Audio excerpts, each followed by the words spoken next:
I just opened your ceremony petition before afternoon. I am Abdisar Kamara, I am pleased to be here. I am to present you a poem entitled The Woman King, and here it goes. Have you heard of the Gambia's woman king, who is lowered to the ground as a slave without a limb? But yes, indeed a slave to the Most High, who creates the heavens through the womb to the tomb. The branches of her hard work spread as the radiations of a nuclear bomb. Her inspirational words sound sweet like a honeycomb. Her aim is to bring the whole of the Gambia into one lump.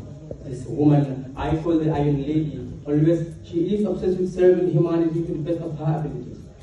She has towards no one a hostility, but instead she shows love and mercy abundantly. She is indeed a true ambassador to humanity. As the leader of the Academy of Nakala, Yaji Dawada, Abakondaning Anala Bala, Alundi Kendo Fonsa Wasefe, Nina Kala, Katum Alakuma Kamal Fasahaya, Wanim Betea.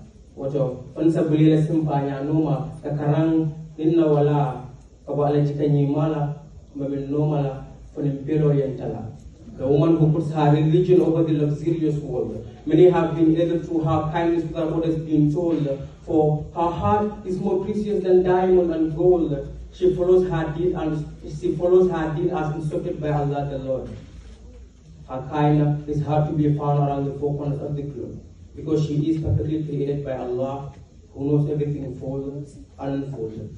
Caring for humankind is what she always advocates. Many have prospered because she never stops to motivate good morals and values in people. She continuously inculcates piousness, love, and respect for her in household etiquette. She is undoubtedly rich in hospitality than Elon Musk and Bill Gates. I pray to God for souls like her shall continue to germinate, so that the welfare of God's creation is protected and persists to vegetate. Even though she has no kingdom, she is still the woman king. For her, I can serve as a servant, praise her, sing for her a song that the ears and the dumb can sing. For she is one among the bravest and greatest of all time. She is the being who makes all kind through the pen. She relieves anxieties that were deep than against him. She is Safiya the Jew, the woman king.